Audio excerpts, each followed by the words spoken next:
I want to thank the committee that has worked on keywords over the last year plus. That is Sadaf Muzahi, Griffin Kelly, and Damson Ayoyo. And I will now introduce Damson, who has been key in facilitating this particular keywords and will introduce our panelists and moderators. So over to you, Damson. Thank you, Sarah. My name is Damson. I'm a doctoral candidate in the Department of Sociology. Our first panelist today is Dr. Maroto. Alrighty. Okay. Dr. Maroto is an associate professor in the Department of Sociology at the U of A. Dr. Maroto's research interests encompass social stratification and policy, race, class, and gender inequality, among others. Dr. Maroto's recent research addresses wealth inequality in Canada, particularly the role of household structure in determining economic security and labor market outcomes for people with disabilities. Our second panelist is Dr. Kyle Willmott. Dr. Willmott is an assistant professor in the Department of Sociology at the University of Alberta. Dr. Willmott's research centers around the cultural and political figure of the taxpayer as a useful subject for understanding the structure of settler colonialism and neoliberalism, as well as the governing of indigenous subjectivity through administrative technologies such as policies of transparency. And finally, our third panelist is Dr. Rob Aitken. Dr. Aitken is a professor in the Department of Political Science at the University of Alberta. Dr. Aitken's research addresses questions on the international political economy and the everyday context of global financial practices, with a focus on practices on the edges of financial system, such as predatory lending and micro-debt. I will now introduce our moderator for today's panel discussion, Laura Ainsworth. Laura is a recent PhD graduate in the Department of Sociology at the University of Alberta, with research interests in the areas of social inequality, gender, and criminalization. Over to you, Laura. Thank you very much, Damson, for those introductions. We will now begin opening remarks from each of the three panelists, starting with Michelle, please. Alrighty, thank you, Laura, and thanks for that introduction, Damson. Yeah. So I thought I'd use this brief introduction today to tell you a little bit about why wealth is an important research topic, what I mean by this idea of a wealth equation, and how I came to study it. So much of our research on stratification and inequality really relies on differences in people's incomes. And this is partly due to researcher interests in labor markets and work, but it's also due to the overall availability of income data. Much more easy to access data on income than it is on wealth. And we've learned a lot from studying income, and we know that's important for people's well-being. So most people are supported by the labor market, and any earnings losses can really be devastating, which is one of the things that COVID-19 has shown us. In my research, however, I argue that if we want to understand stratification, we need to actually go beyond income to focus on some of the many dimensions of wealth. And generally, wealth is measured as net worth. So your total assets minus your debts, or everything you own minus everything that you owe. And this means that wealth incorporates a lot. It includes financial assets, like what people have in their bank accounts. It includes non-financial assets, like people's homes. It includes secured debt that comes from mortgages, and it includes things like unsecured credit card and student loan debt. This also means, though, that unlike income, wealth is more of a stock measure that really builds over time. So it builds and accumulates, which means that it can have very different consequences for people. And wealth is also more stable than income, which makes wealth inequality much more durable and lasting. So preparing for this, I spent a little time thinking about where my interests in wealth and inequality originated. And I can actually link this back to a book I read as an undergraduate student, Oliver Shapiro's Black Wealth, White Wealth. And I read this book on a course on inequality in America when I was still really rather new to sociology.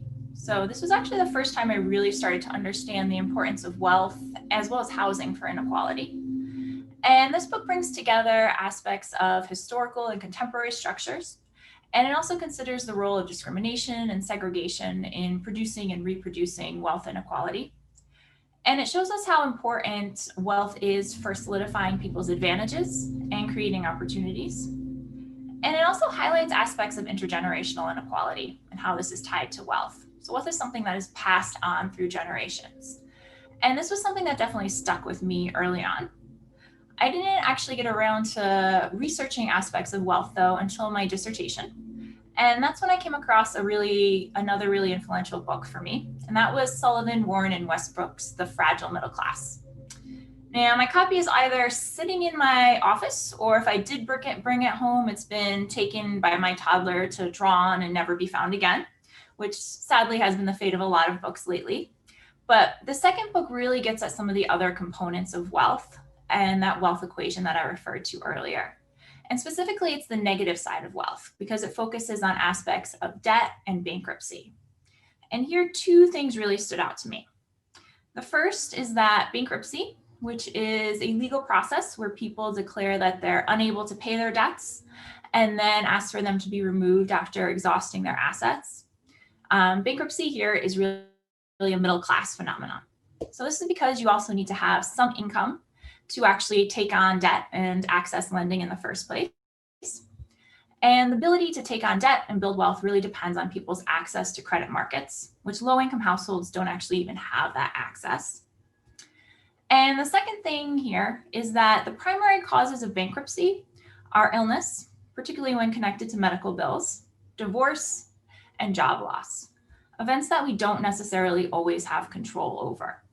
And these events tend to push middle-class households who had been doing okay, getting by okay, into bankruptcy when they no longer have the supports to continue paying their debts. So this shows us that when we think about wealth, we can't just think of the positive side of the equation. We can't just look at assets and what people own. We also have to consider what they owe. So I bring up these two books here because they highlight both sides of the wealth equation really well. And they show us how important wealth is, while also showing us how complicated wealth is in so many different ways. So when we're studying wealth, I find it important to consider different types of assets and debts, which is why I like to push this idea of breaking apart this wealth equation, looking at all those different things that go into wealth. And I'm happy to chat more about each of these areas today as well. Thank you very much, Michelle. Now over to you, Kyle.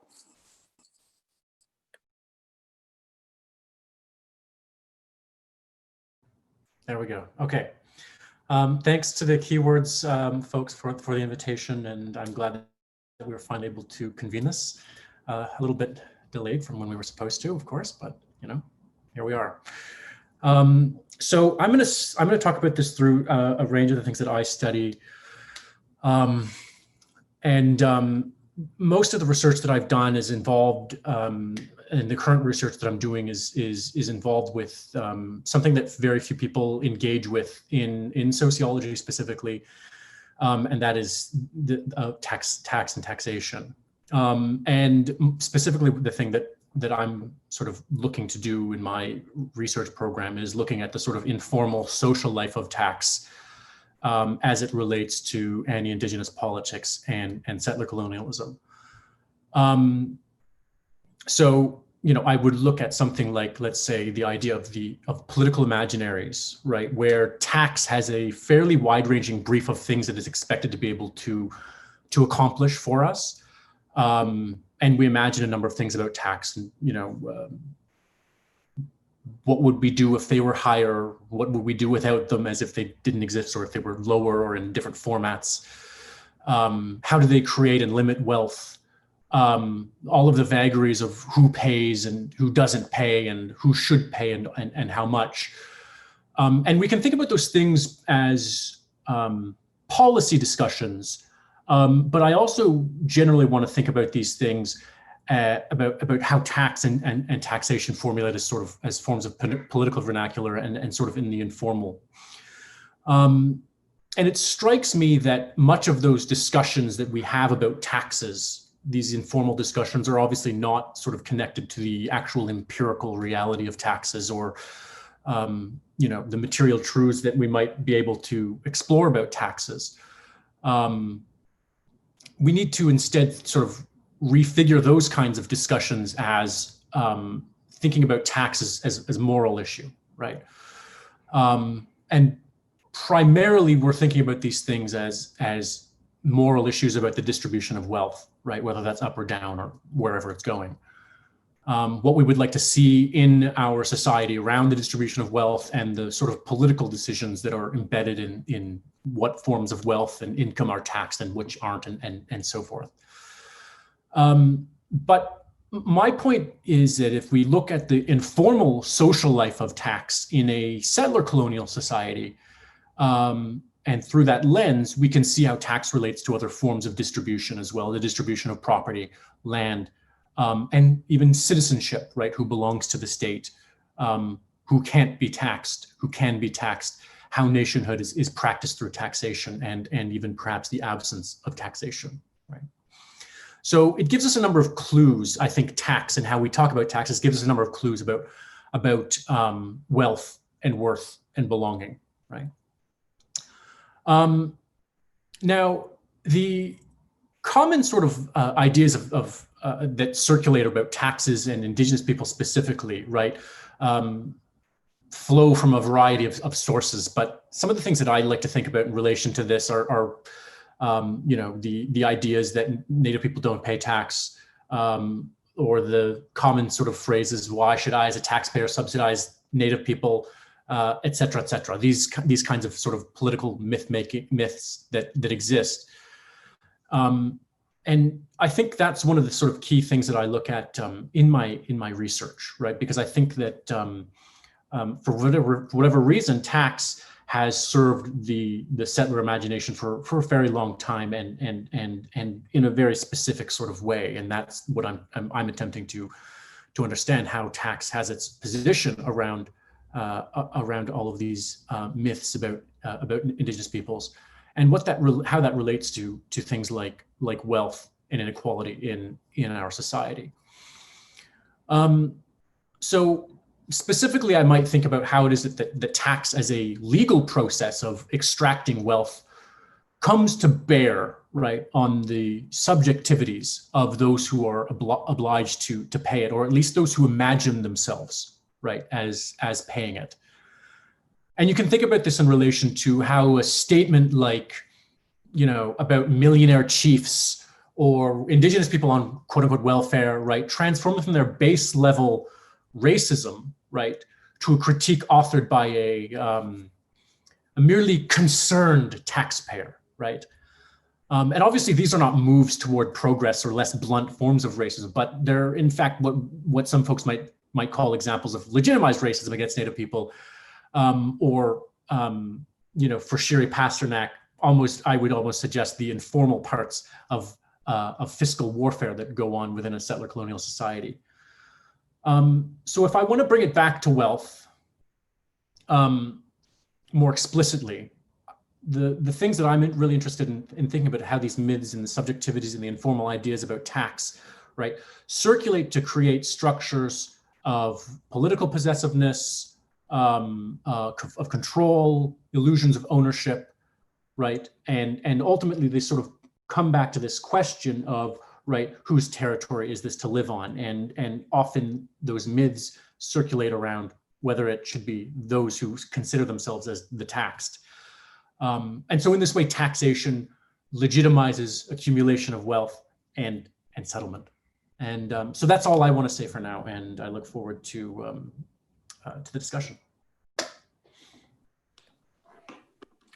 Thank you very much, Kyle. And last but not least, please go ahead, Rob. Okay, thank you very much. It's a real pleasure to be involved in this discussion. I'm already interested in some of the points that have been raised. I think I'm going to echo at a slightly different level some of the things that Michelle and Kyle have already mentioned. I was just thinking about using my first 5 minutes here to highlight three sort of aspects that are framing the way I think about wealth at the moment. The first of these is the concept of financialization, which I'll say a bit more about in just a minute. I also want to mention as well that I'm thinking a lot about wealth in its everyday context. So my work over the last 10 years has been partly interested in the ways in which financial markets writ large are confronted and experienced among vulnerable populations, but trying to think about the link between those large structural markets and the everyday experiences of vulnerable populations. And then finally, I'm also thinking about wealth in relation to a course that I piloted in this past winter term, the politics of money, and thinking a bit about how my students engaged and debated some of these debates as well. It's been really on my mind as well. I'm going to just leave those last two factors to maybe part of our discussion if they're relevant. I wanted to just take a minute or two to highlight this notion of financialization, because in a very general way, it's the concept that I've been thinking about and working with a little bit, and it seems to be the one that impinges on this idea of wealth. This idea of financialization is an idea that's been circulating for about 15 years now. It's a very interdisciplinary conversation with participants from across the humanities and social sciences.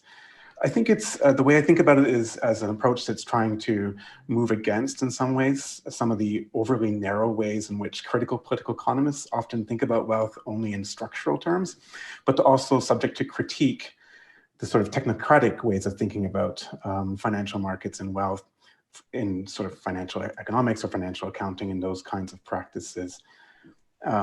So, this is a very interdisciplinary conversation that involves a work influenced by governmentality, by actor network theory, by certain strands of science and technology studies, and certainly by political economy as well. And there's many different inflections of this term, from those who think about financialization in terms of the political power of the financial institutions, like the political power of Wall Street, for example, to those who are thinking about the increasing prominence of finance and financial markets since the 1970s in all sorts of different ways, the ways in which financial channels of accumulation have become dominant among most firms, or the ways in which financial ways of measuring and assessing and calculating have become important beyond the financial sphere, or the ways in which the metaphors of finance have become important to the ways in which we think about our everyday cultures and subjectivity.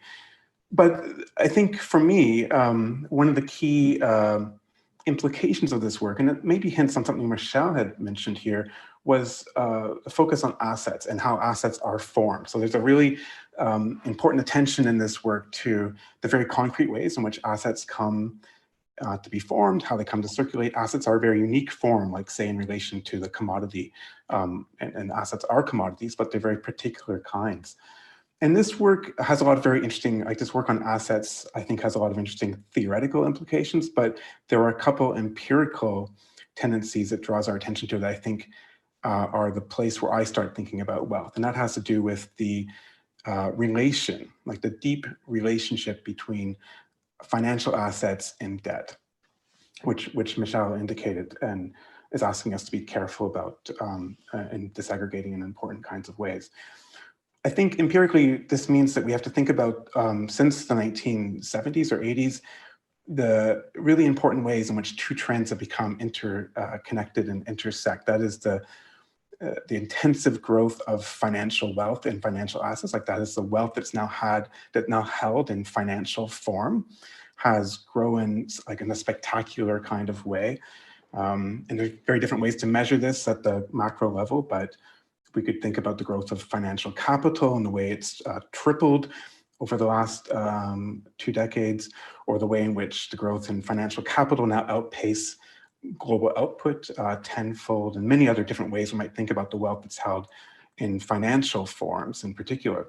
But then I also want to emphasize the ways in which that wealth is increasingly connected to the intensifying debt that is experienced by many of those who are vulnerable and precarious populations, some of whom have access to formal credit markets and some of whom don't, but who have, in one way or another, have become subjected to increasing forms of debt over the same period that we've seen this real growth in financial wealth. So I'm thinking here of the intensive growth in debt among micro lenders in the global south, the increasing forms of debt among fringe borrowers in Anglo-American markets, payday lending borrowers, or those who have to resort to online installment loans, as well as of course, student loan borrowers. So we can think, for example, about the measures of student loans and the intensification of student loans over the last a couple of decades. It was announced just recently $1.6 trillion in outstanding American student loans.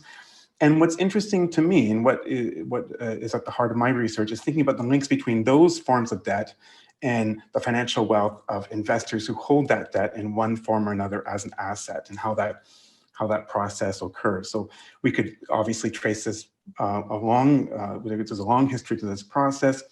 A moment in this process, of course, is the subprime debacle in 2008, in which the debt of subprime borrowers was recirculated as a very important source of financial value for wealthy global investors. But this continues in other forms, in the ways in which credit card receivables are securitized, the way in which student loans become the basis of an asset class for global investors as either securities or bonds, credit card receivables, online installment loan receivables, and so on. So I guess there's many important, I think, political and social implications and theoretical implications of this trend. But for me, I want to, just as a point of departure, set the context by linking debt and financialized wealth over the last couple of generations. I'll just leave it at that as a point to start with.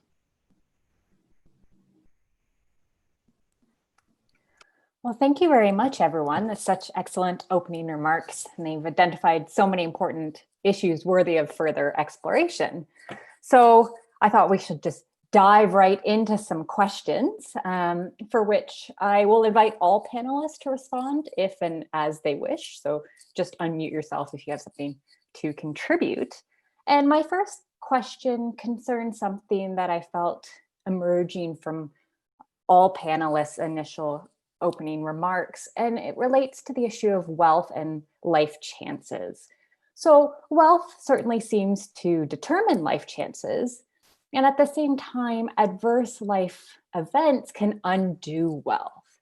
So I'd love to hear how you think about life opportunities and wealth, and maybe what's most important about the relationship between them. I'm thinking maybe we can start with Michelle, given the nature of your work, but it's open to everyone.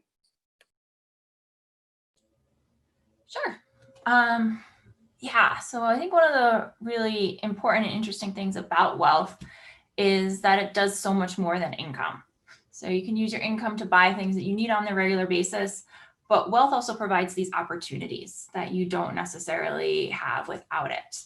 So it's a situation where wealth generates wealth in many cases. So having a down payment for a home, which you may have gotten from your parents, means that you can now purchase something that is going to increase your wealth as well. And it means that it also protects you from aspects of economic insecurity too. So you have those opportunities that are associated with having wealth, but you can also have that wealth that you can depend upon when things start to go poorly. So right now, we've seen lots of situations where people have lost their income. And those who are doing better are those who have had some savings to back up what's going on as well and support them too. So wealth does a lot overall. And then I think you had that kind of second question of, well, a lot of adverse events affect wealth, and that can happen too. You can see that when you're thinking about what leads people into bankruptcy as well. But it's really interesting because you have that back and forth that way, where wealth can make you more secure, and there are things that can affect wealth, but it's going to be a lot harder if you don't have any wealth to start out from as well. So I think that's my quick answer. If anyone else wants to add in a little bit here.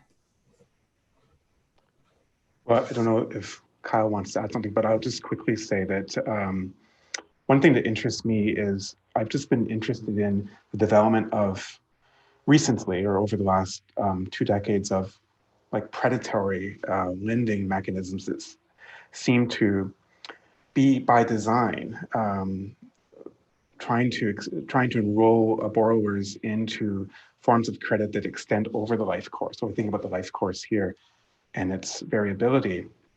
a lot of these mechanisms, like we think about predatory, like online installment lending, or some of the subprime mortgages, which had really long windows, much longer windows than would normally be offered in conventional or prime markets. These are forms of credit that are designed to secure payments over a really long life course. And this is what Lisa Atkins calls the unimaginable, unknowable future even.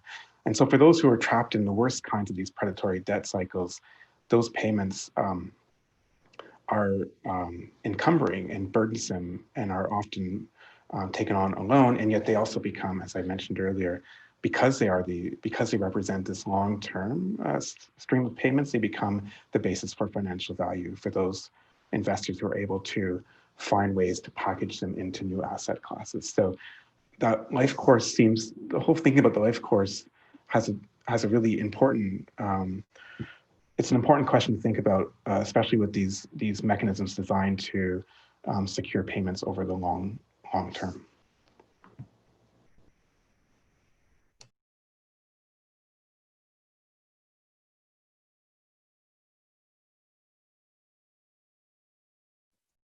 Kyle, is there anything that you'd like to add?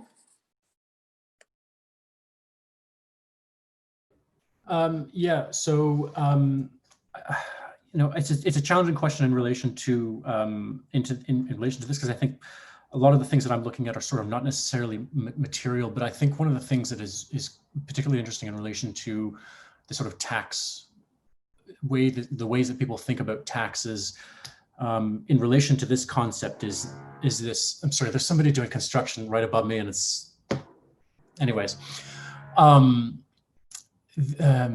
In which you have tax and the ideas that people have as I'm a taxpayer or I will eventually be somebody that contributes to the tax system, and what that does to if we moved from the actual sort of material to the informal, right, in relation to people thinking about these things. Not as, I'm sorry, I don't know if everybody else can hear this, but moving from the informal, because those are the things that actually structure how people act politically. And that's going to impact how I think wealth is thought of in relation to my research topic. That's it. Thank you very much for that. And the noise isn't that loud or disruptive, so please don't feel disturbed by that. I want to, in relation, just Rob mentioning this unimaginable, unknown future, and I think that for many describes our current state in relation to COVID. So, and I know Michelle referenced this briefly as well, but to follow up to that question, I'm wondering what aspects of this tension and relationship between wealth and life chances have been especially illuminated by COVID and the current state.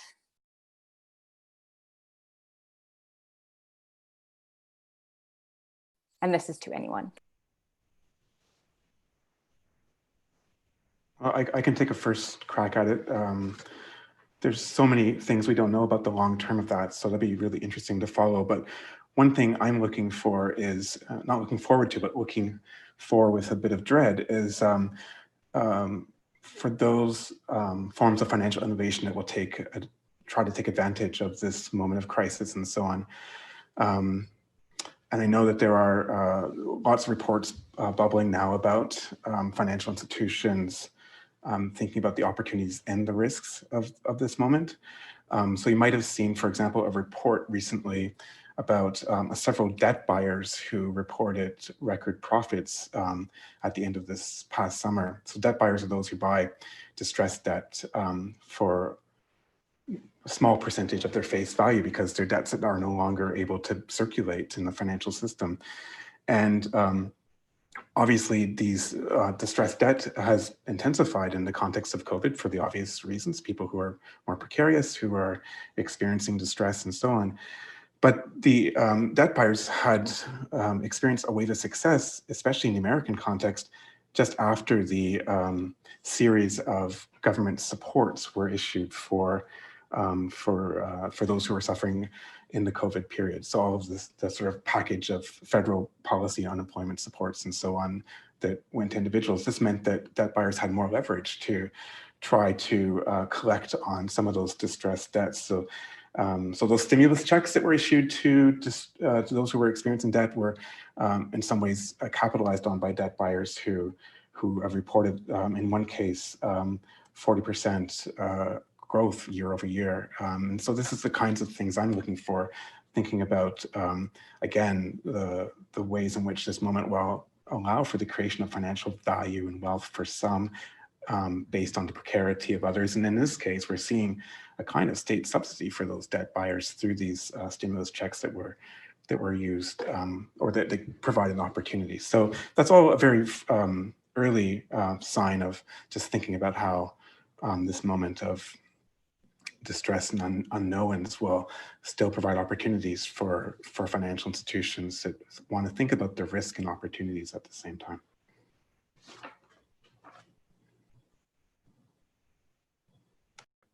I can just say briefly, I think building off of what Rob has just said in relation to accumulation of wealth that comes off of Indigenous territory specifically. One of the things that I think that COVID is allowing is you have a vacuum of political space, and what that ultimately I think is going to mean is that you have a variety of political actors, whether it be provincially or federally, that view this as right, as an opportunity in which people are concerned with other things, and this is a time for policy changes and things like that. So that's all I would say. Oh, I love how you both are connecting it to this broader system of things, which is really depressing, but it really needs to be done. And I think this is where I went into seeing all this as potentially an opportunity to decrease inequality in terms of what policies could be put in place with dealing with the pandemic, with dealing with the consequences. And we've seen, at least in Canada, some policies that have helped. CERB has been a big help overall. We haven't seen such policies in other countries, but we haven't seen necessarily much more going beyond that. And I think that's why we're starting to see how this is highlighting different types of inequality so much more. There was a StatsCan report coming out today looking at inequality across groups. And we see that racial minorities, Indigenous people are struggling more than others. We've seen that women are struggling a lot more, particularly with childcare burdens. We've seen that college educated people, they're recovering a bit more easily than people without higher levels of education. And I think this is true in the labor market, where we get that quick tons of data, but it's also true for housing markets, for credit markets as well. So if we look at housing, we see that, well, housing sales, home prices are up right now because there's a lot of people who have some of that extra money who can go out and buy those houses. But we also see that about 14% of people who have been asking for their mortgages to be deferred. So there's those two ends of things where I think both Rob and Kylie talk about how that comes together in many ways, where people are benefiting from this at the expense of others. And it's depressing.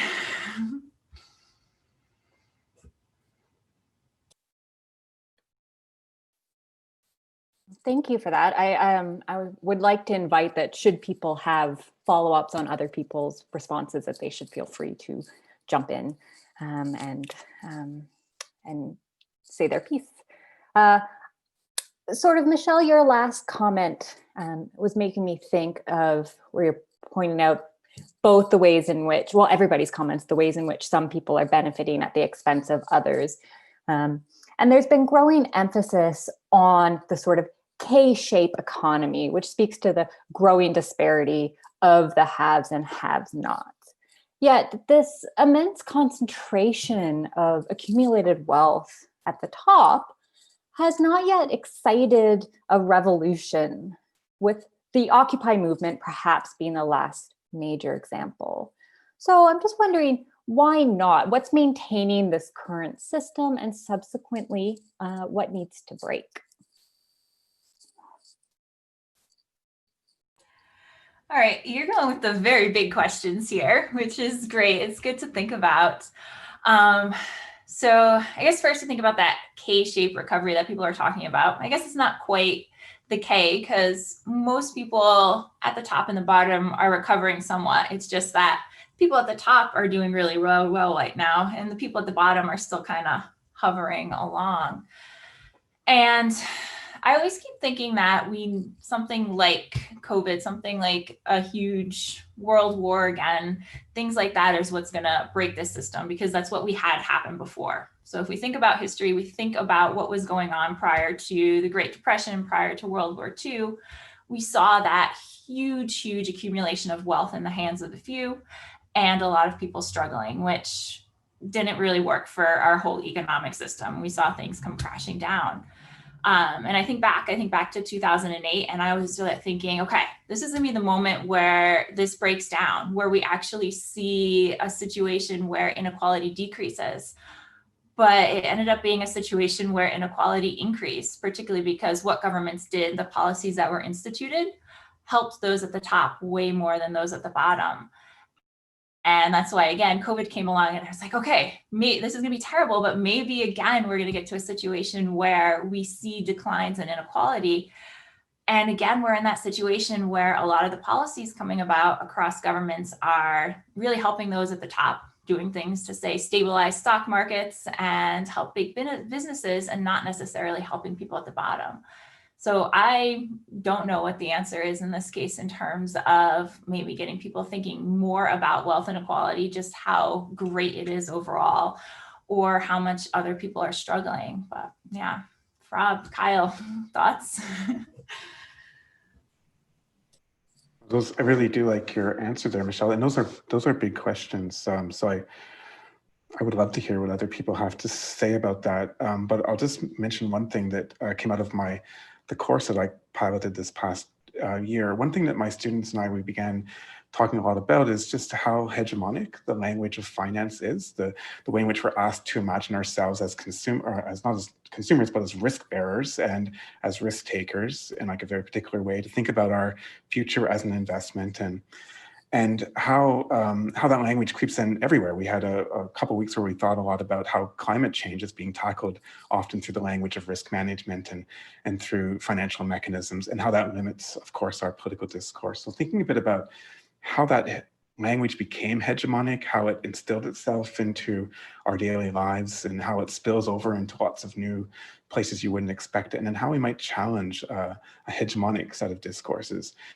So, maybe the debate around the Green New Deal is one spot where we see at least some people thinking about a move beyond that language. But, among mainstream policymakers, that climate change domain is still dominated in some ways by the language of risk management and finance and so on. So I think that might be part of the equation, at least thinking about what it would take to break that language and its dominance in our political kind of domain. Yeah, I think those are two really great points by Michelle and Rob. But the thing that I'll add to this question is thinking a bit more narrowly, perhaps even about those movements that do exist, right? Some outside of something like Occupy, right? And if you think about that, there are a great deal of movements that are currently ongoing in relation to contentions around wealth and wealth distribution, but not necessarily in the way that a lot of people might think about it. And you might think about it in relation to, Wet'suwet'en, right? In relation to what that pipeline means for wealth accumulation. You might think about it in relation to the Mi'kmaq right now, in relation to what that means about wealth and access to resources. So that's one way where I'll say that there are those things that are ongoing where specifically in Indigenous nations that people have been for a very long time sort of resisting not necessarily wealth, but resisting the hoarding of wealth by settlers or however you want to conceptualize it. The second thing that I'll say off of Rob's point, I think is really important, and it sort of is also at the center of my research, thinking about this in terms of like subjectivity, right? Thinking about how it is that, right, like you had pointed out, this idea of people sort of viewing themselves as risk bearers, right? That sort of language, and what it's going to take to sort of break that, because I think about that in relation to tax and how it is that people come to view themselves as taxpayers, and thusly that arrests, right, their ability to see any intervention by the state, right, as a sort of good thing, because it will hurt them as taxpayers, right? Or they imagine that it will hurt them as taxpayers, or they're told that it will hurt them as taxpayers. And so, but ultimately, I don't know, I choose to see a bit of hope in this, and perhaps it's because I'm teaching intro soc and I need to sort of come with a little bit of that, and my students are encouraging me to think in that, or my students are encouraging me to think in that lens. Because when I talk to them about wealth, as we did actually last week, ironically, and stratification, these were people that were not imparting these kinds of subjectivities that we might see necessarily, right? The tax subjectivity, or the risk subjectivity, or things like that. I just saw different kinds of things in that. So this is just a note of hope, I guess.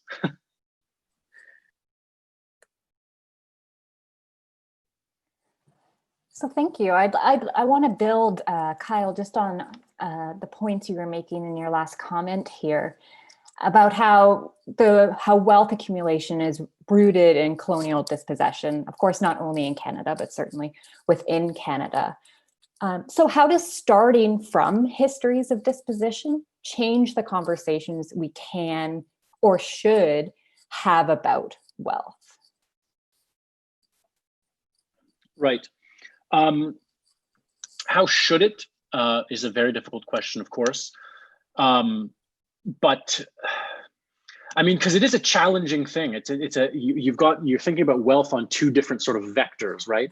You can think about wealth generally, and how it is that you have general sort of dispossession, general inequality, and then you think about wealth inequality in relation to Indigenous people, right? And how difficult it often is for some people to reconcile those two things, right? And I'm thinking about how it is that, you think about generally about wealth inequality, and how it is that people, sorry, I've added headphones, it's still not even better.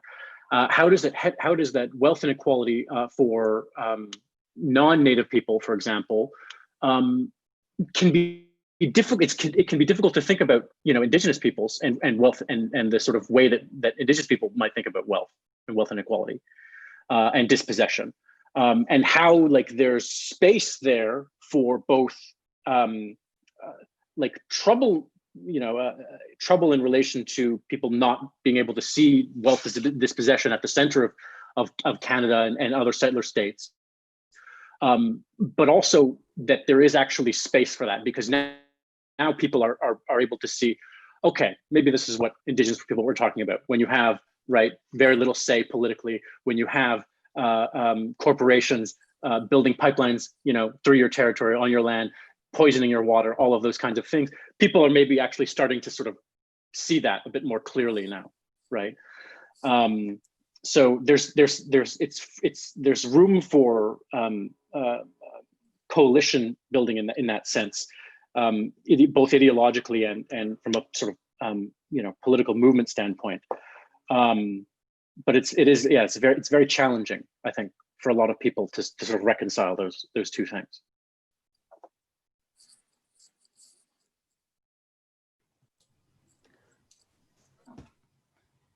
Did you want to go, Rob? Did you want me to go? No, you can go. Go ahead, Michelle. Okay. Yeah, just to follow up with that, I think starting with that discussion of dispossession is important, because it gets at this question of why some people have wealth and why other people don't have wealth. So in so many ways, I think we start to equate having wealth, having money with people's worth as a whole. And we get to that assumption of, well, you're wealthy, you have that wealth because you worked hard, you're smart, you got ahead, that's why you're the billionaire today. When we start to think about it in terms of dispossession, though, we start to bring up the history of wealth, where wealth isn't something that just comes about real quick. based upon hard work. It's something that's passed down through generations. It's something that has a history to it. So when you start to think about that, I think that leads us to start to think about structure a lot more, and the structures of wealth inequality, where we think about the difference between just looking at wealth and income. Wealth is something that's so much more stable and it's so much more lasting than income.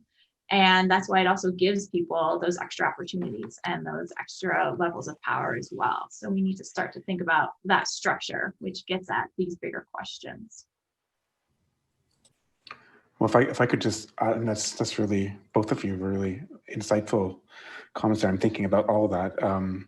But I would say, just thinking about what you said there, Michelle, it would be like, how politically radical would it be to put race at the center of a long history of wealth and inequality, for all the reasons that you just said? And I mean, there obviously is a lot of really good work being done in the social studies of finance about about race at the center of accumulation and all of our financial practices. It's impossible to imagine slavery without insurance and how those uncertainties were managed, but in many other ways besides that.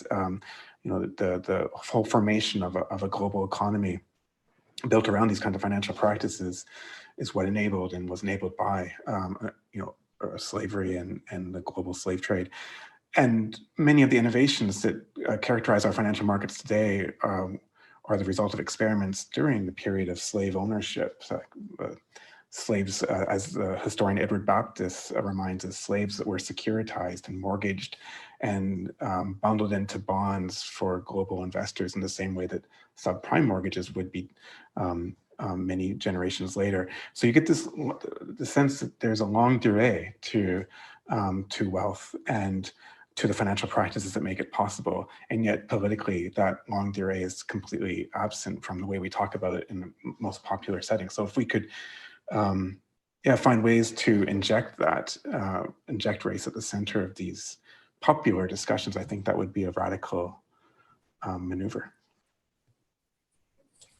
I agree. And I think that also brings up conversations of reparations, which people tend to shy away from, which are super important.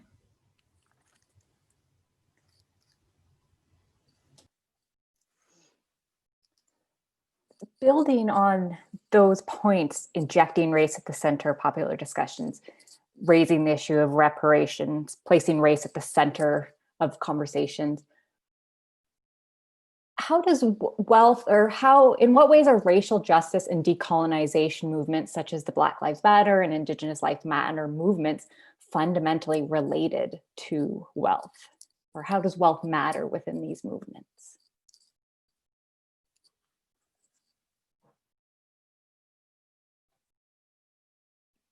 I can say something on this. You know, I think as I said a bit earlier, right? If you do think about a lot of the movements that have been going on, land defenders in various indigenous nations, you can think about that it's about settler colonialism. You think about it's about colonialism. It's about the federal government ignoring the indigenous nations and ignoring sort of nation-to-nation relations. But really fundamentally, when you think about it often, it is about how it is that it's about inequality as well, but it's also about like the sovereignty, right, of an indigenous nation to be able to, for example, have enough land so that it can create its own wealth, right? Or to have enough access to fishery so that it can create enough wealth to sustain itself as a nation. So I think wealth is really it's really central, right, to settler colonialism and accumulation and dispossession. So that's what I'll say on that. Well, I could only add a few small things. I've paid attention to Occupy and I've written a little bit about it. And I think that the remnants of that movement, such as they are now, have really benefited over the last couple of years from beginning to grow closer connections to racial justice movements and Black Lives Matters and so on. I think that, I mean, race wasn't as central to Occupy when it emerged as it is among those activists now in the form that they now take. So just to give you one example, there's been a growing connections in the last year or two between racial justice activists and debt forgiveness activists around housing evictions. A lot of this is from the fallout of the 2008 crisis, where a lot of that housing stock has been, it's quite complicated, but some of that housing stock has been financialized and has been bundled into rental units and been sold to global investors. And this has meant that that has required and resulted in evictions, and those evictions have been deeply racialized. They're obviously disproportionately impacting certain communities. And so that is a place where we're beginning to see more conversation in certain cities like Portland and Los Angeles in particular, where those movements are beginning to work more closely together to stop evictions, to begin to create a public discussion around how this housing crisis is a financial crisis and a crisis around the question of race, and to organize actions around that. But I think that's probably still very nascent, but still hopeful in some senses that there's a conversation beginning to happen. Well, thank everyone so much. I'm just going to ask one more question before I turn it over and invite the audience in. And it has to do, of course, with the US election just days away, about the current president and the issue of wealth. And in particular, we've seen an increasing effort to show that the wealth upon which Trump has built his image and empire is at best a performance or a facade. And yet for his base, that doesn't seem to matter. So I'm really interested to hear what you think this tells us about the contemporary state of wealth, both materially and symbolically.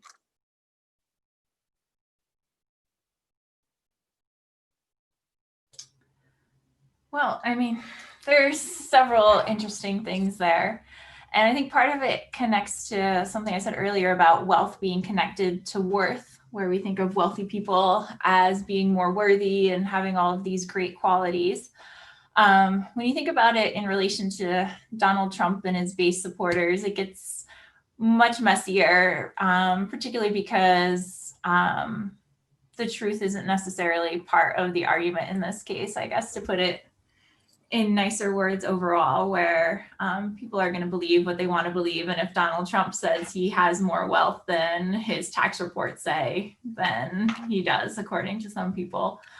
But it brings up two things. So one thing is we don't actually know how wealthy the wealthy people are. So we have lovely tax data on people's incomes, and we can get tax data on things related to people's houses in some cases and some capital gains that they have, but we don't actually know how much the wealthiest people actually own. And a lot of that is hidden as well. So it's hidden for Donald Trump in many ways, and it's hidden for all of the other billionaires, or real billionaires if you don't think of Donald Trump as a billionaire, because who knows?